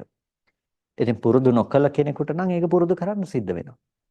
ඒ නිසා අපිට මේක ටිකක් පුරුදු කරන්න සිද්ධ වෙනවා. මේක තේරුණා කියලා ඒකෙන් පින්නතුනේ ඔබට හැකියාවක් ලැබෙන්නේ නැහැ. එකපාර අර ආශ්‍රව ටික ගෙවලා දමන ප්‍රත්‍යක්ෂයකට යන්නට. ඒ ආශ්‍රව බලවත් වැඩි ඔබට මේ කරුණු කාරණා ටික පිළිබඳව යම් දල කියවීමක් ලැබුණත් අර ආශ්‍රව වල ප්‍රබලතාවය නිසාම ඊළඟ මොහොතේ ආපහු පේනකොට පේන දේත් එක්ක රැවටිලා ඔබේ මනස බාහිරට නැඹුරු වෙනවම තමයි. ඒ නිසා දැන ගැනීම යනු ප්‍රත්‍යක්ෂය නෙමෙයි. ඒකට කියන්නේ සුත්තමේ ඥානය කියලා. ඒකට අපි කියනවා සත්‍ය ඥානය කියලා. දැන් වෑයම් කිරීමක් තියෙන්නට ඕනේ, කෘත්‍ය ඥානයක් තියෙන්නට ඕනේ. මෙන්න මේකයි ලෝකේ පැවැත්ම කියලා මේ හේතු නිසා හටගෙන හේතු නැති වෙනකොට නැති වෙනවා කියන දුක්ඛාරය සත්‍ය පිළිබඳව ඔබට යම් දැක්මක් තියෙනවා නම් ඔබට යම් අවබෝධයක් තිබෙනවා නම් ඒ දුක්ඛාරය සත්‍ය පිළිබඳව ඔබට තියෙන ඒ අවබෝධය ඒ දැක්ම ඔබට දැන් කෘත්‍ය ඥාන වශයෙන් භාවිත කරන්නට ඕනේ. එදිනෙදා ඔබේ ජීවිතයට ඒක ආදේශ කරගන්නට ඕනේ. ඔබේ ජීවිතයට ඒක පමුණවා ගන්නට ඕනේ. අන්න ඒ ජීවිතයට ආදේශ කරගන්න පමුණවා ගැනීම තුළ තමයි ඔබ වැරදි විදිහට ඇති කරගත්ත බොහෝ කල් සිට පවත්වන කෙලෙසුන්ගෙන් ආශ්‍රවයන්ගෙන් මිදෙන්න පුළුවන්කම තියෙන්නේ. ආශ්‍රව කියලා කියන්නේම පින්නතුනි බලවත් ලෙස ඔබ බොහෝ කල් සිට පුරුදු කරපු කෙලෙස් ධර්මවලට. එතකොට කාමාදී වශයෙන් ඔබ පේන දේවල් වලට ප්‍රතිචාර දක්වන්න ඔබේ මනස ඔබ ඊටාම බලවත් ලෙස පුරුදු කරලා තියෙනවා. සිත කියන්නේ ඉක්මනින් පුරුදු වෙන දෙයක්. සිත කියලා කියන්නේ ඊටාම ඉක්මනින් පුරුදු වෙන දෙයක්. ඒ සිත එකිනෙකට ප්‍රත්‍යතාවයන්ගෙන් තමයි සිතක් උපදින්නේ. ඒ ප්‍රත්‍යතාවයන්ගෙන් උපදින ප්‍රත්‍යෝත්පන්න ධර්මයක් නිසාම මේ උපනිශ්‍රය වශයෙන් ප්‍රත්‍යවීම හැම මොහොතකදීම ඒ සිතට බලපාන ප්‍රධාන ප්‍රත්‍යක් නිශ්‍රේ වශයෙන් ප්‍රත්‍යවීම කියන දේවල්. ඒ වගේම ආසේවන වශයෙන් බලවත් වීම කියන දේවල්. පිනතුනි මේ හිතකට බලපාන ප්‍රධාන දේවල්. ඒ නිසා හිත එක පැත්තකට නැඹුරු කළාම ඒ පැත්තට බරවම සිත් උපදින්නට පටන් ගන්නවා. බලන්නකෝ කෙනෙක් පිළිබඳව ඔබට සැකයක් ඇති වෙන්න පටන් ගත්තාම ඒ පුද්ගලයා මොනවා කිව්වත් මොනවා කළත් මොන විදිහට හැසිරීමක් කළත් ඔබට ඒ සෑම තැනකම සැකයක් ඇති වෙන්න පටන් ගන්නවා. එහි ඔබ හිත නැඹුරු කරලා තියෙන මේ විදිහට තමයි. කෙනෙක් ගැන ඔබට අමනාපයක් ඇති වෙන්න ගැටීම් ඇති වෙන්න පටන් ගත්තාම ඒ පුද්ගලයා සමහර විට hina වුණත් ඔබට ගැටීමක් ඇති වෙනවා, කතා කළත් ගැටීමක් ඇති වෙනවා, මොනවා හරි කිව්වත් ගැටීමක් ඇති වෙනවා. අපි සිතින් සෑම අවස්ථාවකදීම ගනු ලබන ඒ සෑම සංසිද්ධියකදීම පින්නතුණි අපිට ඇති වෙන්නේ මොනවාද? ගැටීම් සහගත චේතනා සමුදායක්. ඒක හිත පුරුදු වෙනවා. ඒ විදිහටම පින්නතුනේ අපි මේ කාමාදී ආශ්‍රව පැත්තෙන්, භවආදී ආශ්‍රවයන්ගේ පැත්තෙන්, ditthිය පැත්තෙන්, වැරදි විදිහට දැකීම් පැත්තෙන්, අවිද්‍යාව පැත්තෙන් අපි හිත බොහෝ කල් සිට පුරුදු කරලා තියෙනවා. ඒ නිසා දැන් අර එකපාර මේ ඇත්ත තේරුම් ගත්තා කියන එක සමර්ථ වෙන්නේ නැහැ. අර පුරුද්ද දුරු කරන්නට තරම්. එහෙනම් ඒකට ඔබට හිත ටිකක් පුරුදු කරන්නට වෙනවා, භාවිත කරන්නට සිද්ධ වෙනවා. ඒකට තමයි පින්නතුනේ ඔබට උදව් කරන්නේ සමතය හා විපස්සනාව කියන මේ මාර්ගය. එතකොට එතනදී සමතය ඔබට චිත්ත ඒකාග්‍රතාවයෙන් උදව් කරනවා. විපස්සනාව කියන දේ යථාර්ථය ප්‍රතිවේධ කිරීමට උදව් කරන දෙයක් හැටියට ඔබට උපකාර කරනවා. දැන් මේ දෙකෙන්ම ඔබට මේ මාර්ගය තමයි උපදව ගන්නට පුළුවන්කම තියෙන. කොහෙන් ගියත් ඔබට විපස්සනාව කියන තැනට පැමිණෙන්නට සිද්ධ වෙනවා. කෙනෙකුට විපස්සනා මූලිකවම සමතය ඇති කර ගන්නටත් පුළුවන්කම තිබෙනවා. එතකොට දැන් මේ මාර්ගයේ වඩනකොට දැන් අපි මෙච්චර වෙලා කතා කළා මේ ලෝකේ පවතින ඇත්තක් මේ ඇත්ත තේරුම් ගන්නට ඕනේ. ඇයි ඇත්ත තේරුම් ගන්නට ඕනේ කියලා කිව්වේ? අද ඒ ඇත්ත දන්නේ නැතුව වැරදි විදිහට ලෝකේ ඇසුරු කරනවා. ඒ තැනක තමයි දුක, වෙහෙස, විඩාව කියන දේ තියෙන්නේ. ඒ නිසා මේකෙන් මිදෙන්නට ඕනේ කියලා කිව්වා. සසර පැවැත්ම තියෙන්නේ මේ වැරදි විදිහට හදාගත්ත තැනක කියලා කිව්වා. ඒ නිසා දැන් මිදෙන්න අවශ්‍යතාවය තියෙනවා. දැන් මිදෙන්න එහෙනම් මොකද්ද කරන්න ඕනේ? ඒක තමයි වැදගත් වෙන්නේ. අපි මොකද්ද දැන් කළ යුත්තේ? පින්නතුනේ කළ යුතු දේ බවට පත් වෙන්නේ අපි පළමු වශයෙන්ම කතා කළොත් ඔබට පළමු පියවර තමයි ලෝකයේහි ඔබට වැරදි වශයෙන් ඇසුරු වන සත්පුද්ගල ප්‍රඥප්ති සංඛ්‍යාත මේ දේවල් ඔබ පනවගත්ත තියනවා කියලා ලෝකේ ඇති වෙන ditta sutta mutta විඤ්ඤාත කියන මේ තැන්වල ඇත්ත දකින විදිහට ඔබේ මනස මෙහෙවන්නට පටන් ගන්නට ඕනේ. ඒකට ඔබට උදව් කරනවා යෝනිසෝ මනසිකාරය කියන දේ. මනසිකාර කියලා කියන්නේ පිනතුනේ ඔබ මෙනෙහි කරනවා කියන. මෙනෙහි කිරීම කියන්නේ අපි තවත් සරල කරොත් ඔබ හිතනවා ඒ පිළිබඳව. ඔබේ සිත පවත්වනවා නැවත නැවත. ඒකට ඒ සිත පවත්වන්නේ කොහොමද? ඔබේ සිත පවත්වන්නේ පිනතුනේ දැන් ඔබට දරුවා ඉන්නවමයි කියලා දැනෙන තැනක ඔබ අරගෙන බලනවා මේ දිට්ඨ කියන මේ තැනක දරුවා උපද්දගත්තේ කොහොමද කියලා. පේන බව ඇති කරපු ඇහැට පෙනුන වර්ණ හැඩ එකක්වත් දරුවා උනේ නැහැ කිසිම අවස්ථාවක. පළමු දවසේම යම් මොහොතක ඔබ රූපයක් දැක්කනම් ඒ රූපේ ඊළඟ තප්පරේ පෙනුනේ නැහනේ. ඊළඟ තප්පරේ අලුත් දෙයක් පෙනුනේ. එහෙනම් කලින් හිටපු කෙනා දරුවා වුණා ඒ දරුවා තමයි මේ ඉන්නේ කියලා රැස් කරගත්තේ කොහෙන්ද? තමන්ගේ හිතින්. එහෙනම් තමන්ට පේනවා මේ චිත්තේන නියති ලෝකෝ කියෝ වගේ දරුවා ඉන්නවා කියන බව ගෙනල්ලා දෙන්නේ කොහෙන්ද? තමන්ගේ මේ කර්ම සහගත විඥානයේ පැත්තේ.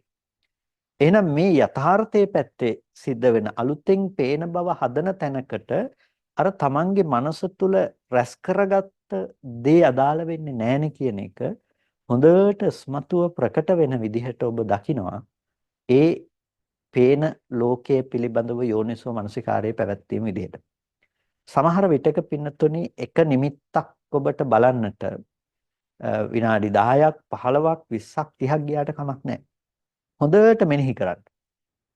විස්තරාත්මකව බලන්න. ඒ අරමුණේ ඇතුළට ගිහිල්ලා පෙන්නලා දෙන්න. දැන් එහෙම බලන්න පටන් ගත්තාම හිතේ ස්වභාවය තමයි පින්නතුනේ අපිට නිතරම නොඑක් දේවල් සිහිපත් වීම කියන එක ඒක හිතේ ස්වභාවයනේ. නානාවිද අරමුණු අපිට හිතට අරමුණු වෙනවා. එතකොට දැන් දරුවා ගැන බලන්න පටන් ගත්තාම ලෝකේ ගොඩාක් දේවල් ඔබ ඔළුවට එන්න පුළුවන්. නේ හිතට සිහි වෙන්න පුළුවන්. ඒ හිතට මොන විදිහේ දේවල් ආවත් ඒ වෙලාවට ඒව ගැන බලන්න යන්න අවශ්‍ය වෙන්නේ නැහැ. ඒවා සම්පූර්ණම නොසලකා හරින්න. ඒවා සම්පූර්ණම නොසලකා හරින්න. නොසලකා හැරලා ඔබ සම්පූර්ණම අනිත් පැත්තට ඇත්ත දකින්න පටන් ගන්න. ඒ කියන්නේ අර එක අරමුණක් නම් ඔබ හිතන්න පටන් ගත්ත තැන ඒ පටන් ගත්ත අරමුණේ විතරක් සිත පවත්වන්නට පුරුදු වෙන්න. එතකොට හොඳට ඒ අරමුණේ ඇත්ත ප්‍රකට වෙනකම්ම මේ ස්කන්ධ ටිකක් හටගෙන නිරුද්ධ වුණ තැනක දරුවා නොවුණු ධර්ම ටිකක් තිබුණ තැනක මේ දරුවා කියන එකේ හිත පැත්තෙන්ම සකස් කරගෙන විඳපු දෙයක් නේ. ඒකට මේ හිත පැත්තේ ඇති කරගත්ත දේ මේ පේන දෙයට දාලා පේන දේ දරුවා කියලා දකින්න එකම වැරදිනේ කියලා පේනකන් හොඳට ඒක ගැන බලන්න. ඊට ඔය තමයි ඔබට තියෙන පළවෙනි පියවර. පළවෙනි පියවර. ඒ පළවෙනි පියවර කොයි තැන දක්වා තියනවද? කොතෙන්ට යනකම් වඩන්න ඕනේද? ඒ පළවෙනි පියවර ඔබ දියුණු කරන්නට ඕනේ. යම් මොහොතක ඔබට සිහියක් නුවණක් පවත්වන්න පුළුවන් නම් දැන් අර දරුවා කියන අරමුණ ගැන බැලුවා නම් ඔබ ඇත්ත පේන විදිහට ඒ ඇත්ත තමයි තව අරමුණු 1000ක් ආවොත් තව පුද්ගලයෙක් ඉන්නවා, ගෙදර තියනවා, වාහනේ තියනවා, ගහක් තියනවා, සතෙක් ඉන්නවා කියලා ඔබට පේන අරමුණු 1000ක් ආවොත් ඒ 1000ෙම ඇත්තත් අර දරුවා ගැන හිතලා ඔබ ඇති කරගත්ත නුවණම තමයි ඒ තැන් වලට පවත්වන්න ඕනේ. ඒ කියන්නේ ඒවා විස්තරාත්මකව හිත යන්න අවශ්‍ය වෙන්නේ නැහැ. හැබැයි ඔබට නුවණ පැවැත්වීමක් හැටියට ඔබට අර අරමුණ පිළිබඳව මෙනෙහි කිරීමෙන් ඇති කරගත්ත නුවණ බොහොම සරලව මේ 18ම පවත්වන්න පුළුවන්. ඒ 10ෙම ඇත්ත ප්‍රකටව පේනවා නුවණ පවත්වපු සැනින්. හිත හිතින්න ඕනේ නැහැ. මුලින් කරේ මොකද්ද? ඉස්සෙල්ලාම හිතන්න පටන් ගැනීම. එතකොට මේකට අපි කියනවා හිතන බව මානසිකාරයේ පැවැත්වීම සහ මානසිකාර ප්‍රතිබද්ධව ඥානය ඇතිවීම කියලා. නුවණ ඇතිවීම කියලා. එතකොට ඒ නුවණ පහළ වෙන තැන දක්වාම නුවණ පහළ වුණා කියලා ඔබට දැනගන්න පුළුවන්කම තියෙන්නේ කොහොමද?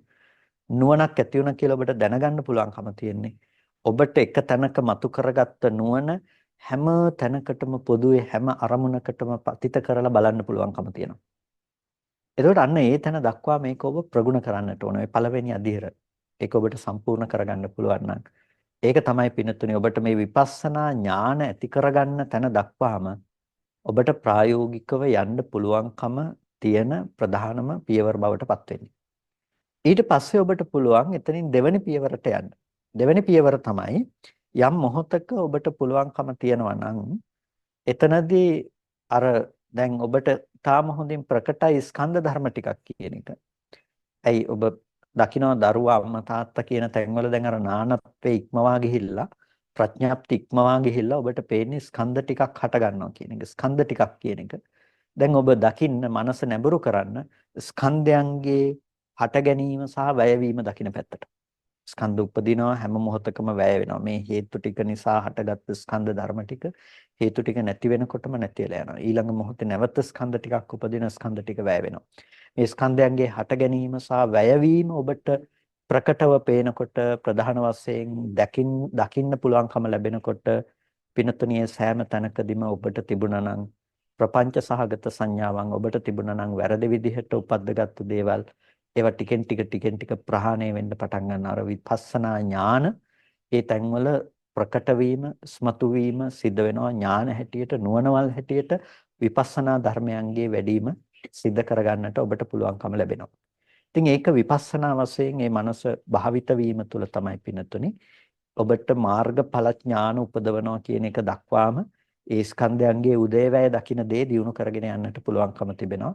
සියුම් ලක්ෂණ වෙනස් ඔබට වැටහෙන්නට පටන් ගන්නවා. ඒක ඥානයේ තියෙන වෙනස්කම් අනුව අපිට ඒ ඥාන වෙන් කරගන්නටත් පුළුවන්කම තියෙනවා. නමුත් පොදුවේ ගත්තාම ඒ ස්කන්ධයන්ගේ ස්වභාවයේ යථාර්ථය තමයි ඔබට ලෝකයේ යථාර්ථය හැටියට ප්‍රකටව පේන්නේ.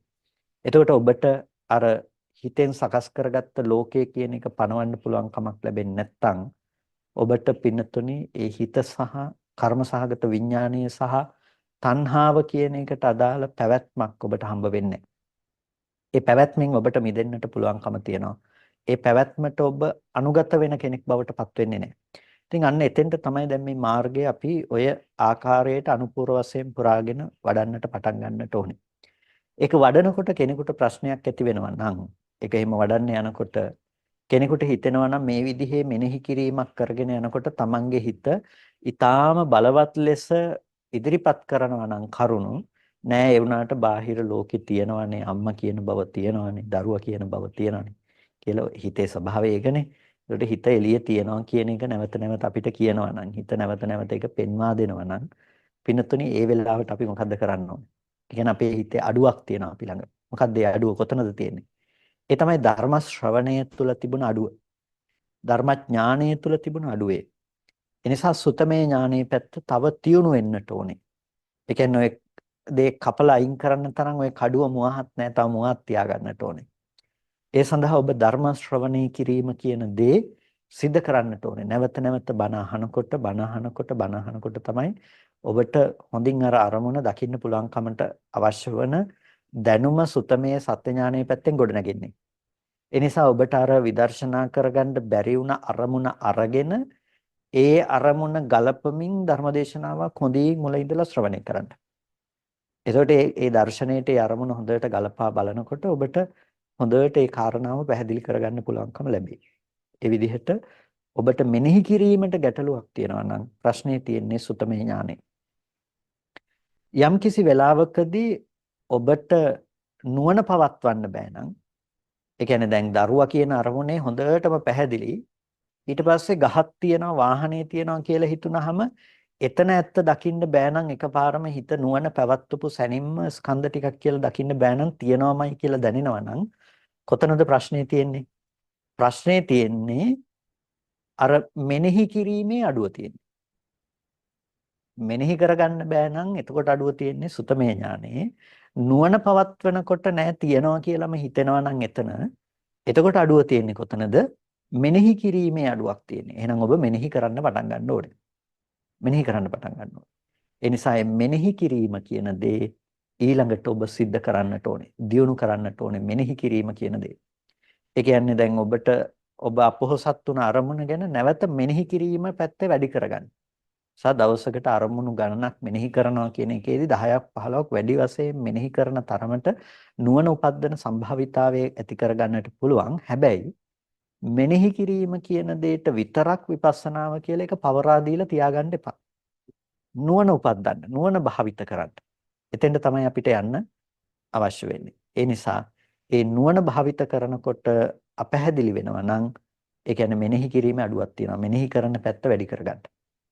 ඒ විදිහට නුවණ උපදින පැත්ත වැඩි නම් ඔබ සුදුසුයි දැන් දෙවෙනි පියවරට යන්න. එතකොට ඔබ දෙවෙනි පියවර ස්කන්ධයන්ගේ හට ගැනීම පැයවීම අනුව දකිමින් වාසය කරනවා කියන තැනට යන්න පුළුවන්කම තිබෙනවා. ඉතින් මෙන්න මේ ආකාරයට පිනතුනි ඔබ අනුපූර්ව වශයෙන් මේ මාර්ගය ප්‍රධාන වශයෙන්ම ප්‍රගුණ කරගන්න උත්සාහවත් වෙන්න ප්‍රායෝගිකව.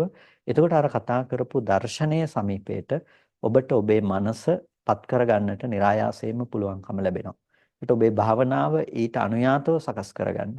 ඊට අනුයාතව සකස් කරගන්නකොට ඔබට එයින් මිදෙන්නට පුළුවන්කම තිබෙනවා. මේ ලෝකයේ ගොඩනගා ගන්නවා කියන තමන් ගොඩනගාගත්ත සමස්ත ලෝකයේ තුලින්ම මිදෙන්නට පුළුවන්කම තියෙනවා. නුවණින් දැන දැක ඒ හැම දෙයක්ම පරිහරණය කරන්නට පුළුවන්කම ඔබට ලැබෙනවා. ඒ නිසා ඒ නිවීම සියලු දුකේ කෙලවර වීම කියන එක මේ ජීවත් වෙනකොටම ඔබට අත්විඳින්නට පුළුවන්කම තියෙනවා. ඒ දර්ශනය තුළ තමන්ගේ මනස භාවිත කිරීම තුළ. ඉතින් ඒ සඳහා අප්‍රමාදී වන්නට කියලා ඔබ හැම දිනාටම බොහොම කල්යාණ මිත්‍ර භවෙන් සිහිපත් කරනවා. කල්පනා කරගන්න එහෙනම් හැම දිනාම සද්ධර්ම ශ්‍රවණය කරලා යෝනිසෝ මනසිකාරයන් පවත්වාගෙන ගිහිල්ලා වටිනා කුසලයක් සිදු කරගන්නට යෙදුණා. මේ සියලු කුසල් අපි මේ වෙලාවේදී අනුමෝදන් කළ යුතු අයට අනුමෝදන් කරමු. පළමුවෙන් අපට අර්ථයෙන් ධර්මයෙන් අනුශාසනා කරන අපේ ධර්මාචාර්ය අවසරයි මාංකඩවල සුදස්සන ස්වාමීන් වහන්සේට, අවසරයි මාංකඩවල නන්දරතන ස්වාමීන් වහන්සේට, ස්වාමීන් වහන්සේලා දෙනමතම උතුම් නිවනින් සැනසීම පිණිස මේ කුසල් හේතුපනිශ්‍රයම වේවා කියලා ප්‍රාර්ථනා කරනවා. ඒ වගේම සියලු දෙවියන්ට අපි මේ පින් අනුමෝදන් කරමු. දෙවියෝ සතුටින් සාදුනාදයෙන් මේ පින් අනුමෝදන් වනු ලබත්වා. දෙවියන්ට මේ පින් උතුම් නිවනින් සැනසීම පිණිසම හේතුපනිශ්‍රයම වේවා කියලා සාදු කියලා දෙවියන්ටත් පින් අනුමෝදන් කරමු. ඒ වගේම ඔබ සියලු දෙනා නමින්ම මිය පරලෝකීය ඥාතීන් මේ වෙලාවේදී සිහිපත් කරගන්න. ඒ සෑම සියලු ඥාතිවුන්ට වර්ගයාටමත් අපි පුණ්‍යානුමෝදනා කරමු. අද දවසේ ධර්මදේශනාවෙහි දායකත්වයෙන් කටයුතු කරනවා සුපුන් කල්හාර සෙනවිරත්න මහත්මයා විසින් බලාපොරොත්තු වෙනවා මිය පරලෝකීය සියලු ඥාතීන්ට පුණ්‍යානුමෝදනා කරන්නට. ඔබ සෑම සියලු දෙනා නමින්ම මිය ගිහිල්ලා යම් ඥාතිවරයෙක් පින් බලාපොරොත්තුව සිටිනම් ඒ සෑම සියලු ඥාති වර්ගයාටම මේ පින තමන් කළ පිනක් මෙන් සතුටින් සාදුනාදයෙන් අනුමෝදන් වන්නට ලැබේවා. ඒ ඥාතීන්ට උතුම් නිවනින් සැනසෙන්නට මේ කුසල් හේතුපනිශ්‍රයම වේවා කියලා සාදු කියලා ඥාතීන්ටත් පින් අනුමෝදන් කරනවා. ඒ වගේම අද ධර්මදේශනාවෙහි දායකත්වයෙන් කටයුතු කරන සුපුන් කල්හාර සෙනවිරත්න මහත්මයා බලාපොරොත්තු වෙනවා ඒ බිරිඳ නිරන්දිකා වනිගසේකර මහත්මියට දරු දෙපළට අම්පාරේ ජීවත් වෙන දෙමව්පියන්ට සහ පවුලේ සියලු දෙනාටත් ආශිර්වාද කරන්නටත් බලාපොරොත්තු වෙනවා. විශේෂයෙන්ම ඔබ හැම දිනාටම මේ උතුම් ධර්මලාභය ලබා දෙන්නට අවශ්‍ය කටයුතු සම්පාදනය කරමින් අනුශාසකත්වයන් සපයමින් අනුග්‍රහ කරමින් කල්යාණ මිත්‍ර භාවයෙන් සලකන ගෞරවනීය නායක මාහිම්පාණන් වහන්සේ ප්‍රධාන ඒ සියලු ස්වාමීන් වහන්සේලාට අපි සෙත් ප්‍රාර්ථනා කරනවා. උන්වහන්සේටත් මේ සියලු කුසල ශක්තිය නිදුක් නිරෝගී සුවපත් බව ඇති කරගෙන ශාසන මාර්ග බ්‍රහ්මචර්යාව එහෙන් පූර්ණේ කරගෙන උතුම් නිවනින් සැනසෙන්නටම මේ කුසල් හේතුපනිශ්‍රයම වේවා කියලා සාදු කියලා පින් අනුමෝදන් කරනවා. ඒ වගේම අද ආශිර්වාද කරන්නට බලාපොරොත්තු වෙනවා. ඒ නිරන්දිකා වනිගසේකර මහත්මියට, දරු දෙපළට, ඒ වගේම අම්පාරේ ජීවත් වෙන දෙමව්පියන් සහ පවුලේ සියලු දෙනාටමත් අපි හැම දිනාටම සෙත් ප්‍රාර්ථනා කරනවා.